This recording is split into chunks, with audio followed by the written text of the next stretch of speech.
राधे राधे दोस्तों, आज के इस वीडियो में हम सुनेंगे ज्येष्ठ अमावस्या की व्रत कथा। हिंदू धर्म में अमावस्या तिथि का विशेष महत्व माना गया है। अमावस्या के दिन पवित्र नदी में स्नान करना शुभ माना जाता है। इस दिन भगवान शिव और माता पार्वती की पूजा अर्चना की जाती है तथा पीपल के पेड़ की पूजा का भी विशेष महत्व बताया गया है। साल 2026 में ज्येष्ठ अमावस्या 16 मई 2026 शनिवार के दिन पड़ रही है और इसी दिन शनि जयंती भी मनाई जाएगी, जिससे इस दिन का महत्व और भी बढ़ जाता है। श्रद्धालु इस दिन स्नान, दान और व्रत करके पुण्य फल प्राप्त करते हैं। महिलाएं अपने पति की लंबी आयु और सुखी वैवाहिक जीवन के लिए वट सावित्री व्रत भी रखती है।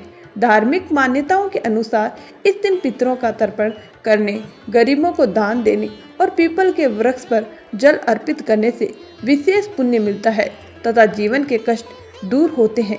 ऐसी मान्यता है कि पीपल के वृक्ष में अनेक देवी देवताओं का वास होता है, इसीलिए इस दिन पीपल की पूजा करने से मनोकामना पूर्ण होती है। अब सुनते हैं ज्येष्ठ अमावस्या की पावन व्रत कथा। एक समय की बात है, एक राज्य में एक निर्धन ब्राह्मण अपनी पत्नी और पुत्री के साथ रहता था। गरीबी इतनी अधिक थी कि वह अपनी बेटी का विवाह नहीं कर पा रहा था। कन्या विवाह योग्य हो चुकी थी, लेकिन धन के अभाव में कोई उचित रिश्ता नहीं मिल रहा था। इस चिंता में डूबे ब्राह्मण और उसकी पत्नी एक दिन एक ज्ञानी साधु के पास पहुंचे और अपनी परेशानी बताई। साधु ने कुछ देर ध्यान लगाया और फिर कहा कि पास के गांव में एक धोबिन रहती है जो अपने बेटे और बहू के साथ रहती है। यदि तुम्हारी बेटी निस्वार्थ भाव से उसकी सेवा करेगी तो प्रसन्न होकर वह अपनी मांग का सिंदूर उसे दे देगी और उसी सिंदूर के प्रभाव से कन्या का विवाह निश्चित हो जाएगा। साधु की बात सुनकर ब्राह्मण की पुत्री अगले ही दिन उस गांव में पहुंच गई। वह प्रतिदिन सुबह जल्दी उठकर धोबिन के घर जाती और बिना किसी को बताए घर का सारा काम कर देती। वह आंगन साफ करती, बर्तन मांजती, कपड़े व्यवस्थित करती और घर के अन्य काम भी कर देती। धोबिन और उसकी बहू को समझ ही नहीं आता था कि इतना काम कौन कर जाता है। कई दिनों तक ऐसा ही चलता रहा। एक दिन धोबिन ने अपनी बहू से पूछा कि तुम इतने सारे काम इतनी जल्दी कैसे कर लेती हो। बहू ने आश्चर्य से कहा कि मुझे तो लगा ये सारे काम आप कर देती हैं। यह सुनकर धोबिन को आश्चर्य हुआ और उसने अगले ही दिन सच्चाई जानने का निश्चय किया। सुबह जल्दी उठकर वह छिपकर देखने लगी। तभी उसने देखा कि एक कन्या चुपचाप घर का काम कर रही है। धोबिन उसके पास गई और प्यार से पूछने लगी कि बेटी, तुम यह सब क्यों करती हो। तब कन्या ने विनम्रता से साधु द्वारा बताई गई सारी बात उसे बता दी।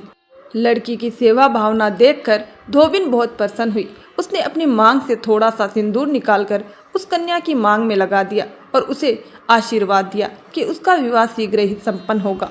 लेकिन जैसे ही धोबिन ने अपना सिंदूर दिया, उसी समय उसके पति की मृत्यु हो गई। यह देखकर सब लोग दुखी हो गए। कन्या को बहुत दुख हुआ और वह वहां से निकलकर पीपल के वृक्ष के पास पहुंची। उसने पूरी श्रद्धा और विश्वास के साथ ईंट के 108 टुकड़े इकट्ठा किए और पीपल के वृक्ष की 108 बार परिक्रमा करने लगी।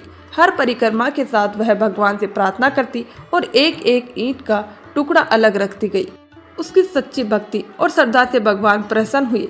कुछ ही समय बाद चमत्कार हुआ और धोबिन का पति फिर से जीवित हो उठा। यह देखकर सभी लोग आश्चर्यचकित रह गए। इसके बाद कन्या के जीवन में भी सुख आने लगा और जल्द ही उसका विवाह एक अच्छे घर में तय हो गया। तभी से ऐसे मान्यता है कि ज्येष्ठ अमावस्या के दिन पीपल के वृक्ष की पूजा और परिक्रमा करने से शुभ फल प्राप्त होते हैं और जीवन के कष्ट दूर होते हैं। यदि आपको वीडियो पसंद आई हो तो लाइक, शेयर और चैनल को सब्सक्राइब करना बिल्कुल ना भूलें। धन्यवाद दोस्तों।